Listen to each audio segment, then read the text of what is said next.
अध्याय 20 क्रांतिकारी कार्यक्रम का मसवदा। नौजवान राजनीतिक कार्यकर्ताओं के नामपत्र शीर्षक के साथ मिले इस दस्तावेज के कई प्रारूप और हिंदी अनुवाद उपलब्ध हैं। यह इसके संपूर्ण रूप का अंग्रेजी अनुवाद है। कौम के नाम संदेश के रूप में इसका एक संक्षिप्त रूप भी इस अनुभाग में संकलित है। लाहौर के पीपल्स में 29 जुलाई 1931 और इलाहाबाद के अभ्युदय में 8 मई 1931 के अंक में इसके कुछ अंश प्रकाशित हुए थे। यह दस्तावेज अंग्रेज सरकार की एक गुप्त पुस्तक बंगाल में संयुक्त मोर्चा आंदोलन की प्रगति पर नोट से प्राप्त हुआ था, जिसका लेखक एक सीआईडी अधिकारी सीईएस फेयरवेदर था और जो उसने 1936 में लिखी थी। उसके अनुसार यह लेख भगत सिंह द्वारा लिखा गया था और 3 अक्टूबर 1931 को श्रीमती विमला प्रभादेवी के घर से तलाशी में बरामद हुआ था। यह पत्र लेख भगत सिंह ने फांसी से करीब 1.5-2 महीने पहले संभवतः 2 फरवरी 1931 को जेल से ही लिखा था। नौजवान राजनीतिक कार्यकर्ताओं के नामपत्र। प्रिय साथियों, इस समय हमारा आंदोलन अत्यंत महत्वपूर्ण दौर से गुजर रहा है। 1 साल के कड़े संघर्ष के बाद गोलमेज सम्मेलन ने हमारे सामने संवैधानिक सुधारों संबंधी कुछ निश्चित बातें प्रस्तुत की हैं और कांग्रेसी नेताओं से कहा गया है कि वर्तमान परिस्थितियों में अपना आंदोलन वापस लेकर इसमें मदद करें। इस बात का हमारे लिए कोई महत्व नहीं है कि वे आंदोलन समाप्त करने का निर्णय करते हैं या नहीं करते हैं। यह तो निश्चित है कि वर्तमान आंदोलन का अंत किसी न किसी तरह के समझौते के रूप में होगा। यह बात अलग है कि समझौता जल्द होता है या देर से। वास्तव में समझौता कोई घटिया या घृणित वस्तु नहीं है, जैसा कि प्रायः समझा जाता है। राजनीतिक संघर्षों का यह एक जरूरी दांवपेंच है। कोई भी राष्ट्र जो अत्याचारी शासकों के खिलाफ उठ खड़ा होता है, शुरू में अवश्य असफल रहता है। संघर्ष के बीच समझौते द्वारा कुछ आधे अधूरे सुधार हासिल करता है और सिर्फ अंतिम दौर में ही, जब सभी शक्तियां और साधन पूरी तरह संगठित हो जाते हैं, शासक वर्ग को नष्ट करने के लिए आखिरी जोरदार हमला किया जा सकता है। लेकिन यह भी संभव है कि तब भी असफलता हाथ लगे और किसी प्रकार का समझौता अनिवार्य हो जाए। रूस के उदाहरण से यह बात अच्छी तरह स्पष्ट की जा सकती है। 1905 में जब रूस में क्रांतिकारी आंदोलन शुरू हुआ तो पॉलिटिकल नेताओं को बड़ी आशाएं थीं। लेनिन तब विदेश से, जहां वे शरण लिए हुए थे, लौट आए थे और संघर्ष का नेतृत्व कर रहे थे। लोग उन्हें यह बताने पहुंचे कि दर्जनों जागीरदार मार दिए गए हैं और 20 महल जला दिए गए हैं। लेनिन ने उत्तर में कहा कि लौटकर 1200 जागीरदार मारो और इतने ही महल व हवेलियां जला दो, क्योंकि यदि असफल रहे तो भी इसका कुछ मतलब होगा। ड्यूमा की स्थापना हुई। अब लेनिन ने ड्यूमा में हिस्सा लेने की वकालत की। यह 1907 की बात है, जबकि 1906 में पहली ड्यूमा में हिस्सा लेने के खिलाफ थे। बावजूद इसके कि उस ड्यूमा में काम करने का अवसर अधिक था और इस ड्यूमा के अधिकार अत्यंत सीमित कर दिए गए थे, वह फैसला बदली हुई परिस्थितियों के कारण था। अब प्रतिक्रियावादी शक्तियां बहुत बढ़ रही थीं और लेनिन ड्यूमा के मंच को समाजवादी विचारों पर बहस के लिए इस्तेमाल करना चाहते थे। पुनः 1917 की क्रांति के बाद जब बोल्शेविक ब्रेस्लेटोव संधि पर हस्ताक्षर करने के लिए विवश हुए तो सिवाय लेनिन के बाकी सभी इसका विरोध कर रहे थे। लेकिन लेनिन ने कहा कि शांति, शांति और पुनः शांति, किसी भी कीमत पर शांति होनी चाहिए। जब कुछ बोल्शेविक विरोधियों ने इस संधि के लिए लेनिन की निंदा की तो उन्होंने स्पष्ट कहा कि बोल्शेविक जर्मन हमले का सामना नहीं कर सकते हैं, इसलिए संपूर्ण तबाही के जगह संधि को प्राथमिकता दी गई है। जो बात मैं स्पष्ट करना चाहता हूं वह यह है कि समझौता ऐसा एक जरूरी हथियार है जिसे संघर्ष के विकास के साथ ही साथ इस्तेमाल करना जरूरी बन जाता है। लेकिन जिस चीज का हमेशा ध्यान रहना चाहिए वह है आंदोलन का उद्देश्य। जिन उद्देश्यों की प्राप्ति के लिए हम संघर्ष कर रहे हैं उनके बारे में हमें पूरी तरह स्पष्ट होना चाहिए। इस बात से हमें आंदोलन की उपलब्धियों, सफलताओं और असफलताओं को आंकने में सहायता मिलती है और अगला कार्यक्रम बनाने और तय करने में भी। तिलक की नीति उनके उद्देश्यों के बावजूद, यानी उनके दांवपेंच बहुत अच्छे थे।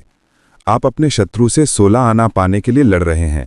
आपको 1 आना मिलता है, उसे जेब में डालिए और बाकी के लिए संघर्ष जारी रखिए। नरम दल के लोगों में जिस चीज की कमी हम देखते हैं वह है उनके आदर्श की। वे एक कन्नी के लिए लड़ते हैं और इसलिए उन्हें कुछ भी नहीं मिल सकता। क्रांतिकारियों को यह बात हमेशा अपने मन में रखनी चाहिए कि वे आमूल परिवर्तन लाने वाली क्रांति के लिए लड़ रहे हैं, वे ताकत की बागडोर पूरी तरह अपने हाथों में लेना चाहते हैं। समझौतों से इसलिए डर महसूस होता है क्योंकि प्रतिक्रियावादी शक्तियां समझौते के बाद क्रांतिकारी शक्तियों को समाप्त करवाने की कोशिशें करती हैं, लेकिन समझदार और बहादुर क्रांतिकारी नेता आंदोलन को ऐसे गड्ढों में गिरने से बचा सकते हैं। हमें ऐसे समय में ऐसे मोड़ पर वास्तविक मुद्दों और विशेषतः उद्देश्यों संबंधी कुछ गड़बड़ नहीं होने देनी चाहिए।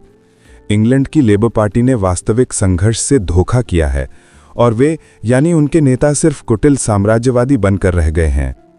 मेरे विचार में इन रंगे हुए साम्राज्यवादी लेबर नेताओं से कट्टर प्रतिक्रियावादी हमारे लिए बेहतर हैं। दांव-पेंच और रणनीति संबंधी लेनिन के जीवन और लेखन पर हमें विचार करना चाहिए। समझौते के मामले पर वामपंथी कम्युनिज्म में उनके स्पष्ट विचार मिलते हैं। कांग्रेस का उद्देश्य क्या है? मैंने कहा है कि वर्तमान आंदोलन किसी न किसी समझौते या पूर्ण असफलता में समाप्त होगा। मैंने यह इसलिए कहा है क्योंकि मेरी राय में इस समय वास्तविक क्रांतिकारी शक्तियां मैदान में नहीं हैं। यह संघर्ष मध्यवर्गीय दुकानदारों और चंद पूंजीपतियों के बलबूते किया जा रहा है। ये दोनों वर्ग, विशेषतः पूंजीपति, अपनी संपत्ति या मिल्कियत खतरे में डालने की जुर्रत नहीं कर सकते। वास्तविक क्रांतिकारी सेनाएं तो गांवों और कारखानों में हैं, किसान और मजदूर, लेकिन हमारे बुर्जुआ नेता उन्हें साथ लेने की हिम्मत नहीं करते। नहीं, ऐसी हिम्मत वे कर सकते हैं। यह सोए हुए सिंह यदि एक बार गहरी नींद से जग गए तो वे हमारे नेताओं के लक्ष्य पूर्ति के बाद भी रुकने वाले नहीं हैं। 1920 में अहमदाबाद के मजदूरों के साथ अपने प्रथम अनुभव के बाद महात्मा गांधी ने कहा था कि हमें मजदूरों के साथ सांठ-गांठ नहीं करना चाहिए। कारखानों के सर्वहारा वर्ग को राजनीतिक हितों के लिए इस्तेमाल करना खतरनाक है। मई 1921 के दी टाइम से। तब से उन्होंने इस वर्ग को साथ लेने का कष्ट नहीं उठाया। यही हाल किसानों के साथ है। 1922 का बारदोली सत्याग्रह पूरी तरह यह स्पष्ट करता है कि नेताओं ने जब किसान वर्ग के उस विद्रोह को देखा जिसे न सिर्फ विदेशी राष्ट्र के प्रभुत्व से ही मुक्ति हासिल करनी थी बल्कि देशी जमींदारों की जंजीरें भी तोड़नी थीं, तो कितना खतरा महसूस किया था। यही कारण है कि हमारे नेता किसानों के आगे झुकने की जगह अंग्रेजों के आगे घुटने टेकना पसंद करते हैं। पंडित जवाहरलाल को छोड़ दें तो क्या आप किसी नेता का नाम ले सकते हैं जिसने मजदूरों या किसानों को संगठित करने की कोशिश की हो? नहीं, वे खतरा मोल नहीं लेंगे। यही तो उनमें कमी है। इसलिए मैं कहता हूं कि वे संपूर्ण आज़ादी नहीं चाहते। आर्थिक और प्रशासनिक दबाव डालकर वे चंद और सुधार यानी भारतीय पूंजीपतियों के लिए चंद और रियायतें हासिल करना चाहेंगे। इसीलिए मैं कहता हूं कि इस आंदोलन का बेड़ा तो डूबेगा ही, शायद किसी समझौते या ऐसी किसी चीज के बिना ही। नवयुवक कार्यकर्ता जो पूरी तनदेही से इंकलाब जिंदाबाद के नारे लगाते हैं, स्वयं पूरी तरह संगठित नहीं हैं और अपना आंदोलन आगे ले जाने की ताकत नहीं रखते हैं।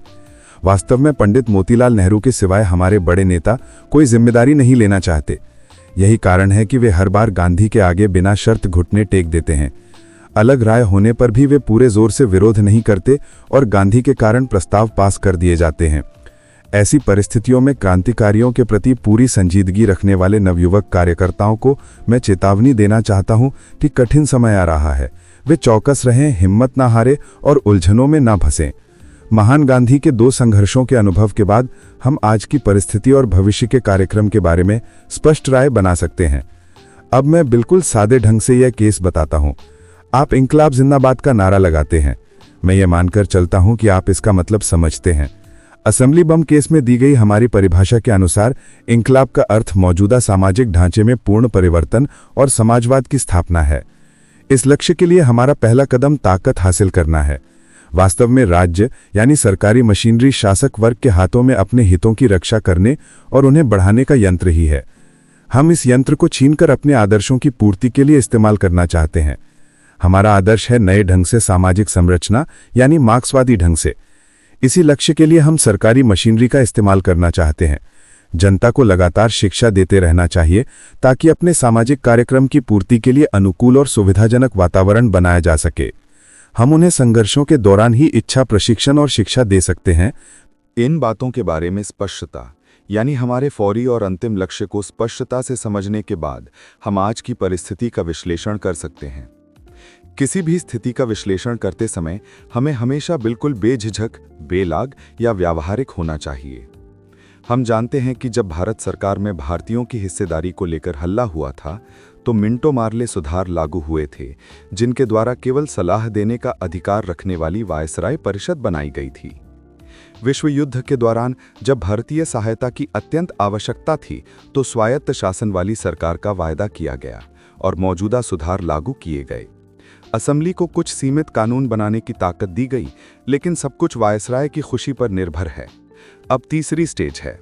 अब सुधारों संबंधी विचार हो रहा है और निकट भविष्य में ये लागू होंगे। अब नौजवान इनकी परीक्षा कैसे करेंगे, ये एक सवाल है।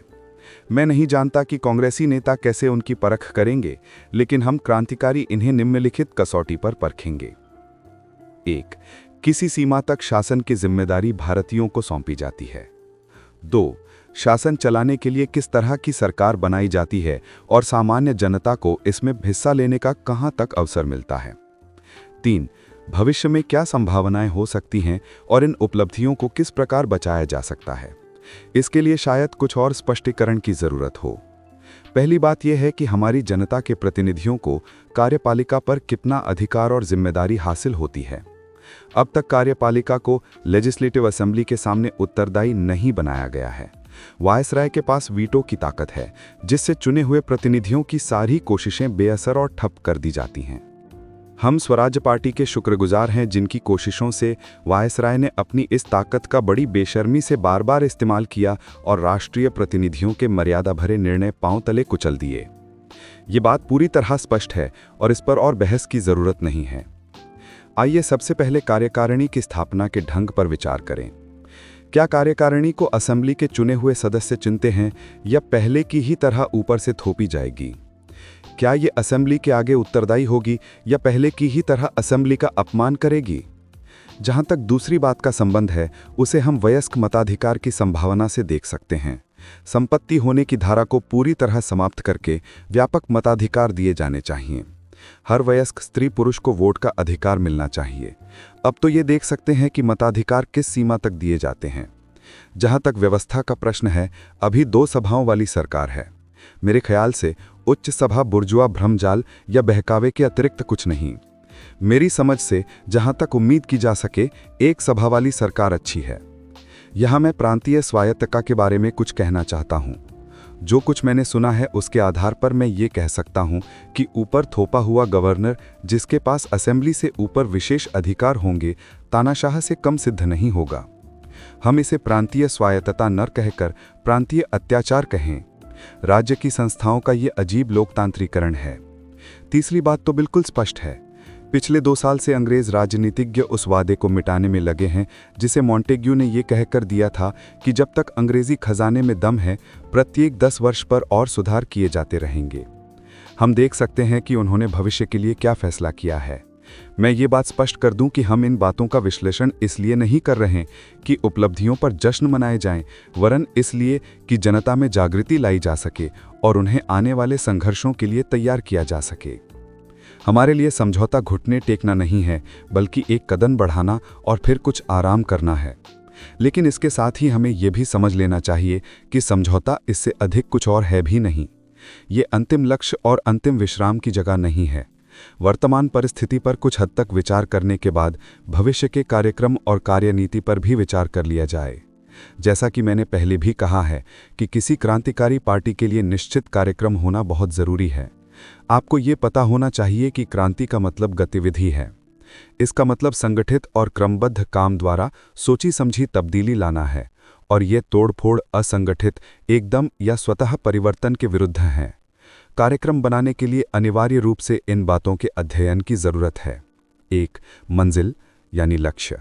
2. आधार यानी जहां से शुरू करना है, यानी वर्तमान स्थिति। 3. कार्य रूप यानी साधन और दांवपेच। जब तक इन तत्वों के संबंध में कुछ स्पष्ट संकल्प नहीं है, तब तक कार्यक्रम संबंधी कोई विचार संभव नहीं। वर्तमान परिस्थिति पर हम कुछ हद तक विचार कर चुके हैं। लक्ष्य संबंधी भी कुछ चर्चा हुई है। हम समाजवादी क्रांति चाहते हैं, जिसके लिए बुनियादी जरूरत राजनीतिक क्रांति की है। यही है जो हम चाहते हैं। राजनीतिक क्रांति का अर्थ राज्य सत्ता यानी मोटे तौर पर ताकत का अंग्रेजी हाथों से भारतीय हाथों में आना है, और वो भी उन भारतीयों के हाथों में जिनका अंतिम लक्ष्य हमारे लक्ष्य से मिलता हो। और स्पष्टता से कहें तो राज्य सत्ता का सामान्य जनता की कोशिश से क्रांतिकारी पार्टी के हाथों में आना। इसके बाद पूरी संजीदगी से पूरे समाज को समाजवादी दिशा में ले जाने के लिए जुट जाना होगा। यदि क्रांति से आपका ये अर्थ नहीं है तो महाशय मेहरबानी करें और इनकलाब जिंदाबाद के नारे लगाना बंद कर दें। कम से कम हमारे लिए क्रांति शब्द में बहुत ऊंचे विचार निहित हैं और इसका प्रयोग बिना संजीदगी के नहीं करना चाहिए, नहीं तो इसका दुरुपयोग होगा। लेकिन यदि आप कहते हैं कि आप राष्ट्रीय क्रांति चाहते हैं जिसका लक्ष्य भारतीय गणतंत्र की स्थापना है, तो मेरा प्रश्न ये है कि उसके लिए आप क्रांति में सहायक होने के लिए किन शक्तियों पर निर्भर कर रहे हैं। क्रांति राष्ट्रीय हो या समाजवादी, जिन शक्तियों पर हम निर्भर हो सकते हैं वे हैं किसान और मजदूर। कांग्रेसी नेताओं में इन्हें संगठित करने की हिम्मत नहीं है। इस आंदोलन में आपने ये स्पष्ट देख लिया है। किसी और से अधिक उन्हें इस बात का एहसास है कि इन शक्तियों के बिना वे विवश हैं। जब उन्होंने पूर्ण आज़ादी का प्रस्ताव पास किया तो इसका अर्थ क्रांति ही था, पर इनका कांग्रेस का मतलब ये नहीं था। इसे नौजवान कार्यकर्ताओं के दबाव में पास किया गया था और इसका उपयोग वे धमकी के रूप में करना चाहते थे ताकि अपना मनचाहा डोमिनियन स्टेटस में हासिल कर सकें। आप कांग्रेस के पिछले तीनों अधिवेशनों के प्रस्ताव पढ़कर उस संबंध में ठीक राय बना सकते हैं। मेरा इशारा मद्रास, कलकत्ता और लाहौर अधिवेशनों की ओर है। कलकत्ता में डोमिनियन स्टेटस की मांग का प्रस्ताव पास किया गया।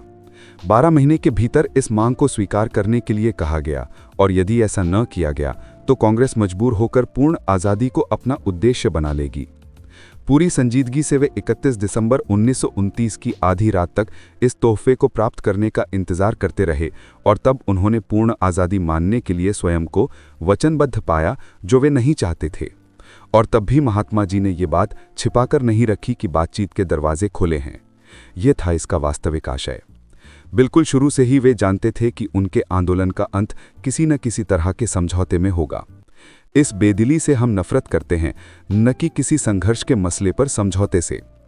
हम इस बात पर विचार कर रहे थे कि क्रांति किन किन शक्तियों पर निर्भर है। लेकिन यदि आप सोचते हैं कि किसानों और मजदूरों को सक्रिय हिस्सेदारी के लिए आप मना लेंगे, तो मैं बताना चाहता हूं कि वे किसी भी प्रकार की भावनात्मक बातों से बेवकूफ़ नहीं बनाए जा सकते। वे साफ साफ पूछेंगे कि उन्हें आपकी क्रांति से क्या लाभ होगा, वे क्रांति जिसके लिए आप उनके बलिदान की मांग कर रहे हैं।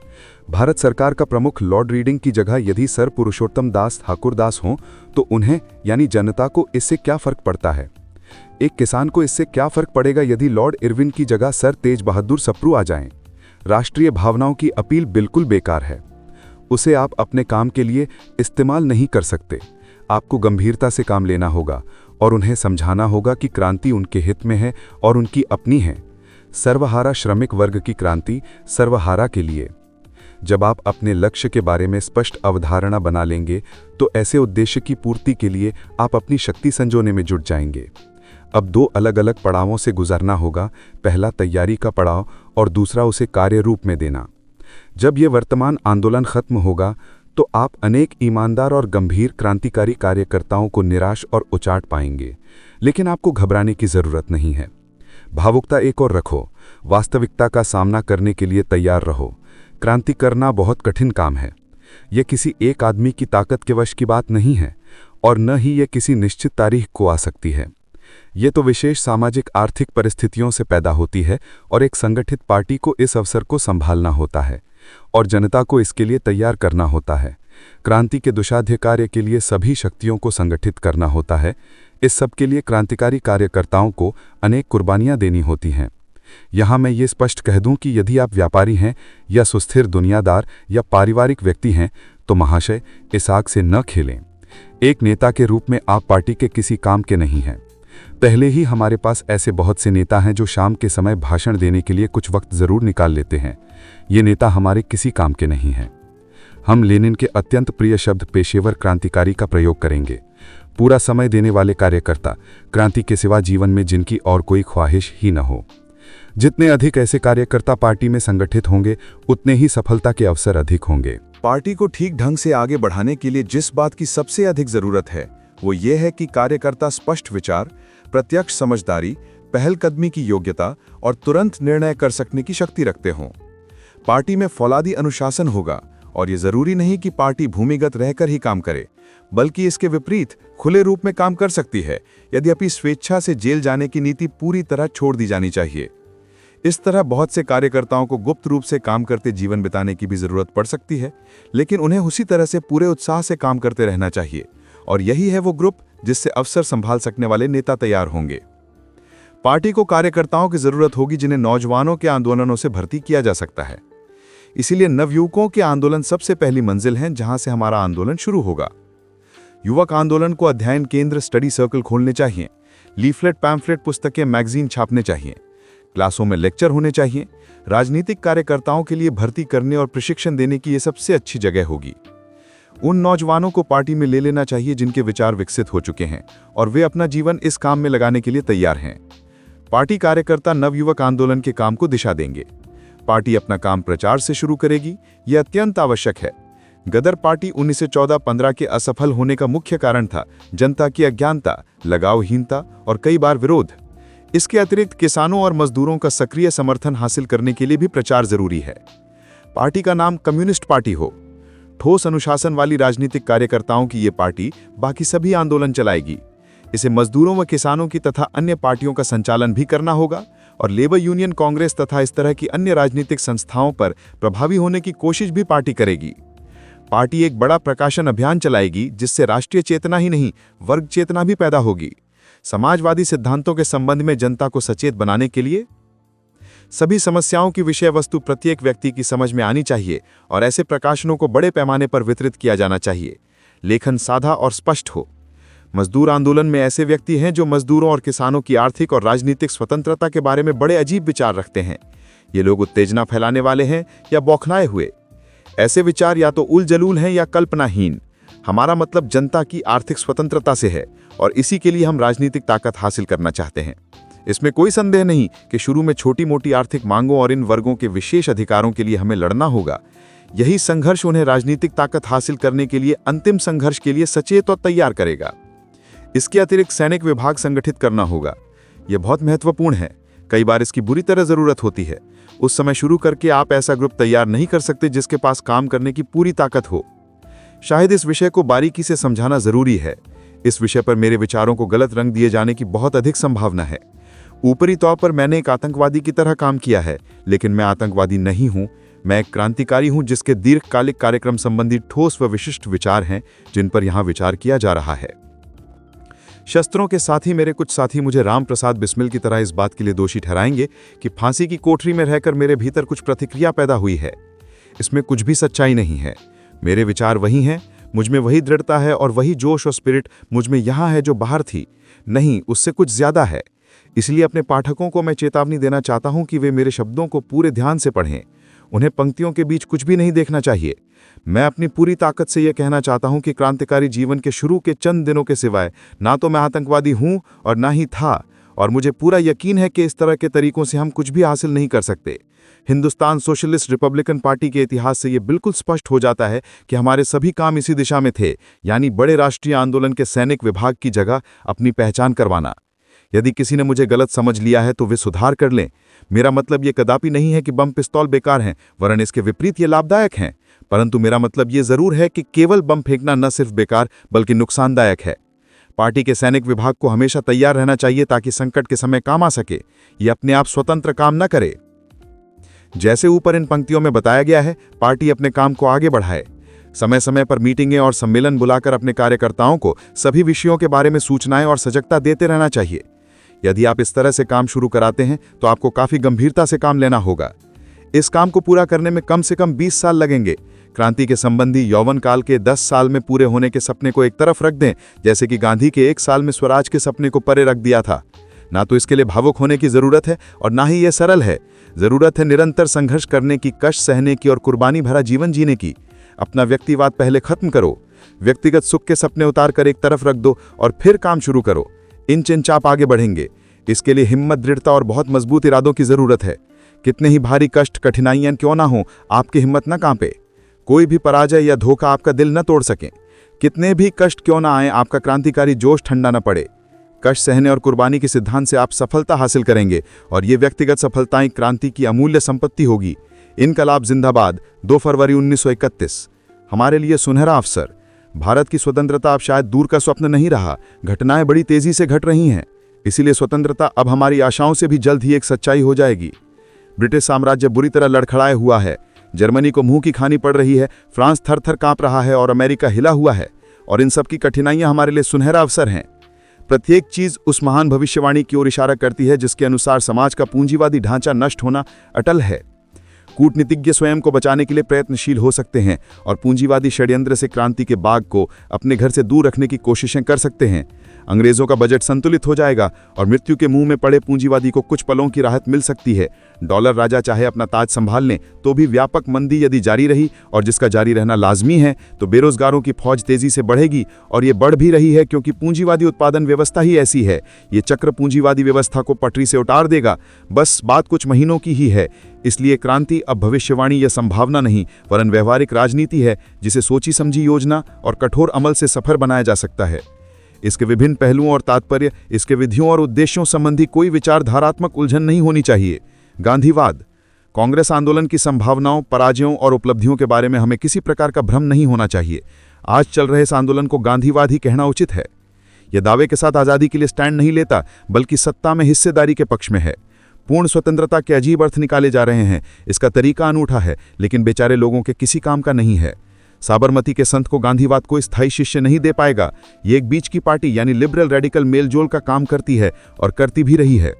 मौके की असलियत से टकराने में इसे शर्म आती है। इसे चलाने वाले देश के ऐसे ही लोग हैं जिनके हित इससे बंधे हुए हैं और वे अपने हितों के लिए बुर्जुआ हट से चिपके हुए हैं। यदि क्रांतिकारी रक्त से इसे गर्मजोशी न दी गई तो ये ठंडा होना लाजमी है। इसे इसके दोस्तों से बचाने की जरूरत है। आतंकवाद। आइए हम इस कठिन सवाल के बारे में स्पष्ट हो लें। बम का रास्ता 1905 से चला आ रहा है और क्रांतिकारी भारत पर यह एक दर्दनाक टिप्पणी है। अभी यह महसूस नहीं किया गया कि इसका उपयोग और विपयोग क्या है। आतंकवाद हमारे समाज में क्रांतिकारी चिंतन की पकड़ की अभाव की अभिव्यक्ति है या एक पछतावा। इसी तरह से अपनी असफलता का भी स्वीकार है। शुरू में इसका कुछ लाभ था। इसने राजनीति को आमूल बदल दिया, नवयुवक बुद्धिजीवियों की सोच को चमकाया, आत्मत्याग की भावना को ज्वलंत रूप दिया और दुनिया और अपने दुश्मनों के सामने अपने आंदोलन की सच्चाई और शक्ति को जाहिर करने का अवसर भी मिला। लेकिन यह स्वयं में पर्याप्त नहीं है। सभी देशों में इसका आतंकवाद का इतिहास असफलता का इतिहास है। फ्रांस, रूस, जर्मनी में, बाल्कन देशों में, स्पेन में, हर जगह इसकी यही कहानी है। इसकी पराजय के बीज इसके भीतर ही होते हैं। साम्राज्यवादियों को अच्छी तरह पता है कि 300 मिलियन लोगों पर शासन के लिए प्रतिवर्ष 30 व्यक्तियों की बलि दी जा सकती है। शासन करने का स्वाद बमों या पिस्तौलों से किरकिरा तो किया जा सकता है, लेकिन शोषण के व्यवहारिक लाभ उसे बनाए रखने पर विवश करेंगे।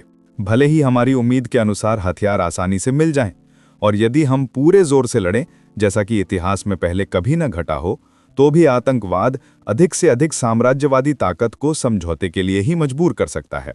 ऐसे समझौते हमारे उद्देश्यपूर्ण आज़ादी से हमेशा ही कहीं दूर रहेंगे। इस प्रकार आतंकवाद एक समझौता सुधारों की एक किश्त निचोड़कर निकाल सकता है, और इसे ही हासिल करने के लिए गांधीवाद जोर लगा रहा है। वो चाहता है कि दिल्ली का शासन गोरे हाथों से भूरे हाथों में आ जाए। ये लोगों के जीवन से दूर हैं और इनके गद्दी पर बैठते ही जालिम बन जाने की बहुत संभावना है। आयरलैंड का उदाहरण यहाँ लागू नहीं होगा, ये चेतावनी मैं देना चाहता हूँ। आयरलैंड में इक्की दुक्की आतंकवादी कार्रवाइयाँ नहीं थी, बल्कि यह राष्ट्रीय स्तर पर जनसाधारण की बगावत थी, जिसमें बंदूकधारी अपनी नज़दीकी जानकारी और हमदर्दी से लोगों से जुड़ा हुआ था। उन्हें बड़ी आसानी से हथियार मिल जाते थे क्योंकि अमेरिकी आयरिश उन्हें अथाह आर्थिक मदद दे रहे थे। भौगोलिक स्थिति भी ऐसे युद्ध के लिए लाभदायक थी, लेकिन तो भी आयरलैंड को अपने आंदोलन के अपूर्ण उद्देश्यों के साथ ही संतोष करना पड़ा। इसने आयरिश जनता की गुलामी तो कम की है, लेकिन आयरिश श्रमिक वर्ग को पूंजीपतियों के जंजाल से मुक्त नहीं करवाया। भारत को आयरलैंड से सीखना है ये एक चेतावनी भी कि किस प्रकार क्रांतिकारी सामाजिक आधार से खाली राष्ट्रवादी आदर्शवाद हालात के साजगार होने पर भी साम्राज्यवाद से समझौते की रेत में गुम हो सकता है। क्या भारत को अभी भी आयरलैंड की नकल करनी चाहिए? यदि वो की भी जा सके तो भी? एक प्रकार से गांधीवाद अपना भाग्यवाद का विचार रखते हुए भी क्रांतिकारी विचारों के कुछ नजदीक पहुंचने का यत्न करता है, क्योंकि ये सामूहिक कार्रवाई पर निर्भर करता है। यद्यपि ये कार्रवाई समूह के लिए नहीं होती। उन्होंने मजदूरों को आंदोलन में भागीदार बनाकर उन्हें मजदूर क्रांति के रास्ते पर डाल दिया है। ये बात अलग है कि उन्हें कितनी असभ्यता या स्वार्थ से अपने राजनीतिक कार्यक्रम के लिए इस्तेमाल किया गया है। क्रांतिकारियों को अहिंसा के फरिश्ते को उसका योग्य स्थान देना चाहिए। आतंकवाद के शैतान को दाद देने की जरूरत नहीं है। आतंकवादियों ने काफी काम कर लिया है, काफी कुछ सिखा दिया है। यदि हम अपने उद्देश्यों और तरीकों संबंधी भूले न करें तो ये अभी भी कुछ लाभप्रद हो सकता है। विशेषतः निराशा के समय आतंकवादी तरीका हमारे प्रचार अभियान में सहायक हो सकता है, लेकिन ये पटाखेबाजी के सिवाय है कुछ नहीं और इसे विशेष समय और कुछ गिने चुने लोगों के लिए सुरक्षित रखना चाहिए। क्रांतिकारी को निरर्थक आतंकवादी कार्रवाइयों और व्यक्तिगत आत्मबलिदान के दूषित चक्र में न डाला जाए। सभी के लिए उत्साहवर्धक आदर्श उद्देश्य के लिए मरना ना होकर उद्देश्य के लिए जीना, और वो भी लाभदायक तरीके से योग्य रूप में जीना होना चाहिए। ये कहने की तो जरूरत नहीं है कि हम आतंकवाद से पूरी तरह संबंध नहीं तोड़ रहे। हम श्रमिक क्रांति के दृष्टिकोण से इसका पूरे तौर पर मूल्यांकन चाहते हैं। जो नवयुवक परिपक्व और चुपचाप तरीके से संगठन के काम में फिट नहीं होते, उनकी दूसरी भूमिका हो सकती है। उन्हें नीरस कामों से मुक्त कर अपनी इच्छा पूरी करने के लिए छोड़ देना चाहिए, लेकिन संचालक संस्था को पार्टी और उस काम के प्रभाव को लोगों पर उसके प्रभाव और दुश्मन की ताकत को पहले ही देखना चाहिए। ऐसे काम पार्टी और जनता का ध्यान जुझारू जन संघर्ष से हटाकर तेज भड़कीले कामों की ओर लगा सकते हैं और इस प्रकार पार्टी की जड़ों पर प्रहार करने का बहाना बन सकता है। इस प्रकार किसी भी स्थिति में इस आदर्श को आगे नहीं बढ़ाना है। लेकिन गुप्त सैनिक विभाग कोई श्रापितग्रस्त चीज नहीं है। वास्तव में ये तो अग्रिम पंक्ति है। क्रांतिकारी पार्टी की गोली मार पंक्ति आधार से पूरी तरह जुड़ी होनी चाहिए। आधार जुझारू व गतिशील जन पार्टी को बनाना है। संगठन के लिए धन और हथियार संग्रह करने में कोई झिझक नहीं होनी चाहिए। क्रांति से हमारा क्या आशय है, ये स्पष्ट है। इस शताब्दी में इसका सिर्फ एक ही मतलब हो सकता है, जनता के लिए जनता की शक्ति हासिल करना। वास्तव में यही है क्रांति। बाकी सभी विद्रोह तो सिर्फ मालिकों के परिवर्तन द्वारा पूंजीवादी षड्यंत्र को ही आगे बढ़ाते हैं। किसी भी हद तक लोगों से या उनके उद्देश्यों से जताई गई सहानुभूति जनता से वास्तविकता नहीं छिपा सकती। लोग छल को पहचानते हैं। भारत में हम भारतीय श्रमिक के शासन से कम कुछ नहीं चाहते। भारतीय श्रमिकों को भारत में साम्राज्यवादियों और उनके मददगारों हटाकर आगे आना है। हम गोरी बुराई की जगह काली बुराई लाकर कष्ट नहीं उठाना चाहते। बुराइयां एक स्वार्थी समूह की तरह एक दूसरे का स्थान लेने के लिए तैयार हैं। साम्राज्यवादियों को गद्दी से उतारने के लिए भारत का एकमात्र हथियार है श्रमिक क्रांति। कोई और चीज इस उद्देश्य को पूरा नहीं कर सकती। सभी विचारों वाले राष्ट्रवादी एक उद्देश्य पर सहमत हैं कि साम्राज्यवादियों से आज़ादी हासिल हो, पर उन्हें यह भी समझाने की जरूरत है कि उनके आंदोलन की चालक शक्ति विद्रोही जनता है और उसकी जुझारू कार्रवाइयों से ही सफलता हासिल होगी। चूंकि इसका सरल समाधान नहीं हो सकता, इसलिए स्वयं को छलकर वो उस ओर लपकते हैं जिसे वो आर्जी इलाज लेकिन झटपट और प्रभावी मानते हैं, यानी चंद सैकड़े दृढ़ आदर्शवादी नेशनलिस्टों के सशक्त विद्रोह के जरिए विदेशी शासन को पलटकर राज्य का समाजवादी रास्ते पर पुनर्गठन करना। उन्हें समय की वास्तविक में झांक कर देखना चाहिए। हथियार बड़ी संख्या में प्राप्त नहीं है और जुझारू जनता से अलग होकर अशिक्षित गुट का बगावत की सफलता इस युग में कोई चांस नहीं है। नेशनलिस्टों की सफलता के लिए उनकी पूरी कौम को हरकत में आना चाहिए और बगावत के लिए खड़ा होना चाहिए। कौम कांग्रेस के लाउडस्पीकर नहीं है, वरन वे मजदूर किसान हैं जो भारत की 95% जनसंख्या है। राष्ट्र स्वयं को राष्ट्रवाद के विश्वास पर ही हरकत में लाएगा, यानी साम्राज्यवाद और पूंजीपति की गुलामी से मुक्ति दिलाने का विश्वास।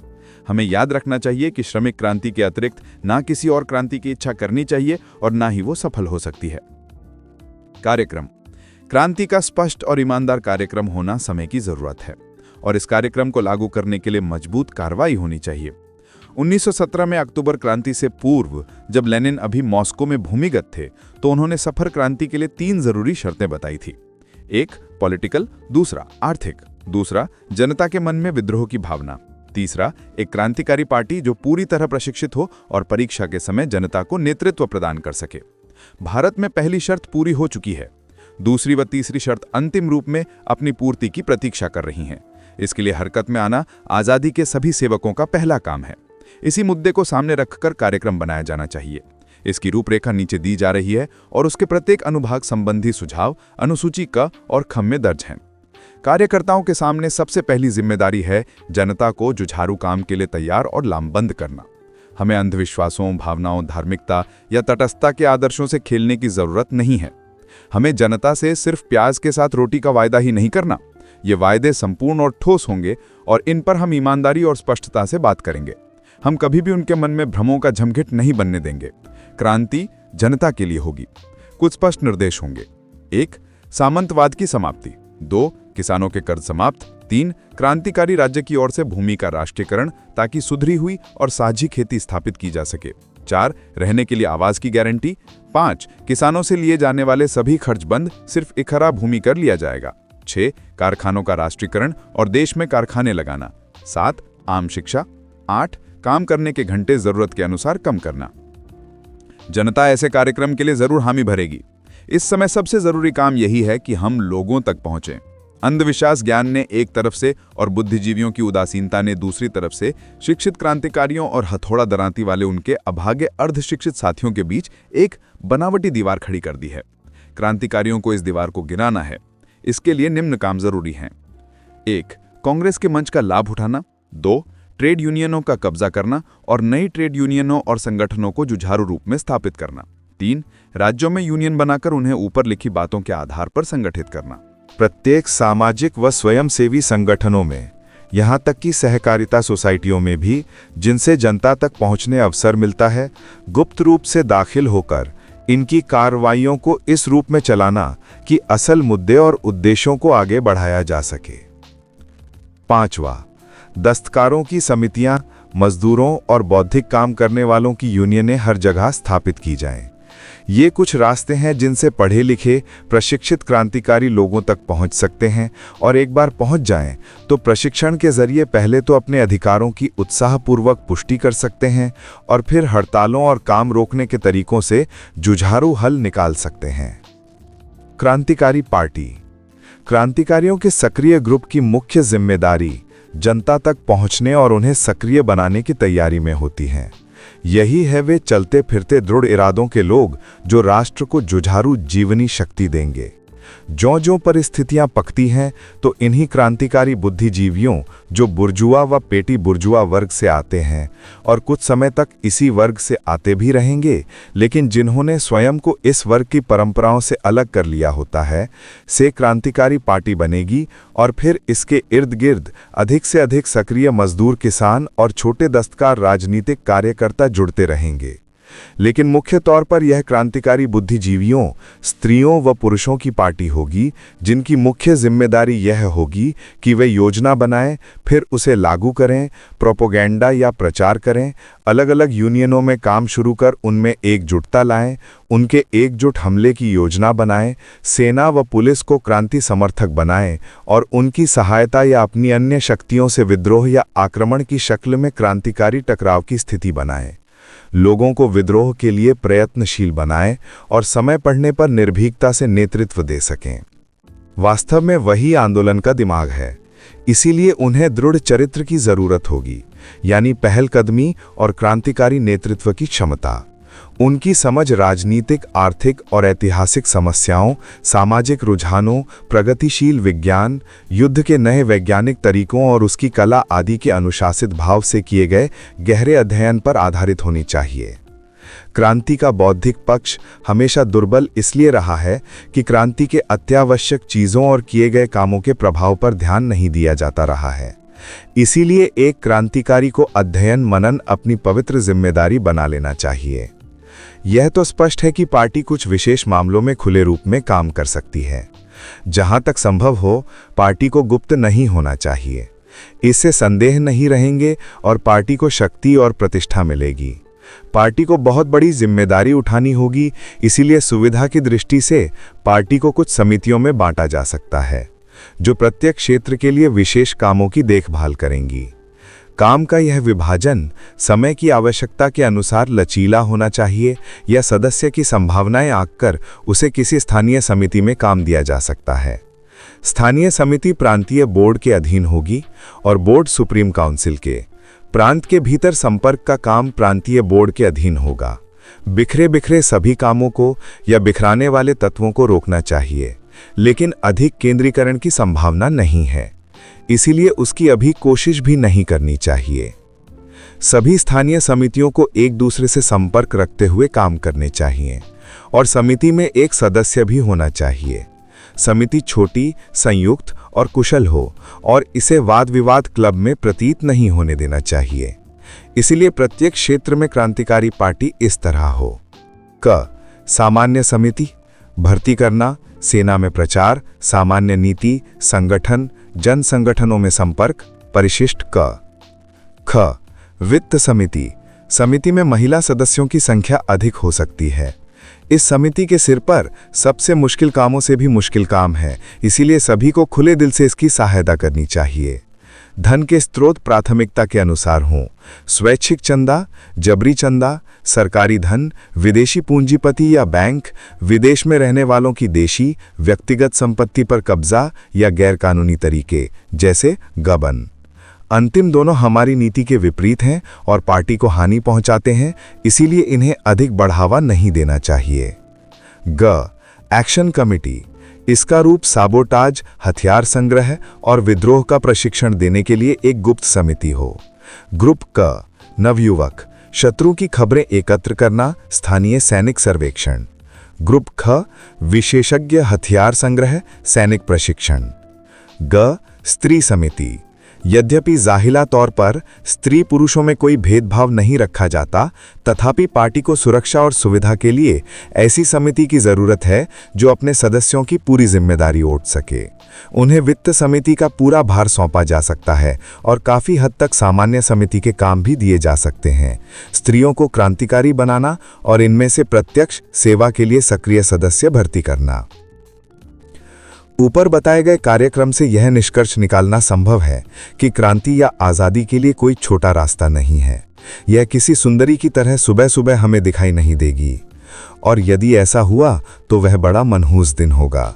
बिना किसी बुनियादी काम के, बिना किसी जुझारू जनता के और बिना किसी पार्टी के अगर क्रांति हर तरह से तैयार हो तो यह एक असफलता होगी। इसीलिए हमें स्वयं को झिंझोड़ना होगा। हमें हमेशा याद रखना चाहिए कि पूंजीवादी व्यवस्था चरमरा रही है और तबाही की ओर बढ़ रही है। 2 या 3 साल में शायद इसका विनाश हो जाए। यदि आज भी हमारी शक्ति बिखरी रही और क्रांतिकारी शक्तियां युजुपुत होकर न बढ़ सकीं, तो ऐसा संकट आएगा कि हम उसे संभालने के लिए तैयार नहीं होंगे। आइए हम इस चेतावनी को स्वीकार करें और 2 या 3 वर्ष में क्रांति की ओर आगे बढ़ने की योजना बनाएं। फरवरी 1931। अगर आपको ये ऑडियो बुक अच्छी लगी तो नेक्स्ट पार्ट के लिए चैनल को सब्सक्राइब कीजिए। मैं बहुत ही जल्दी इसका अगला भाग डालूंगा।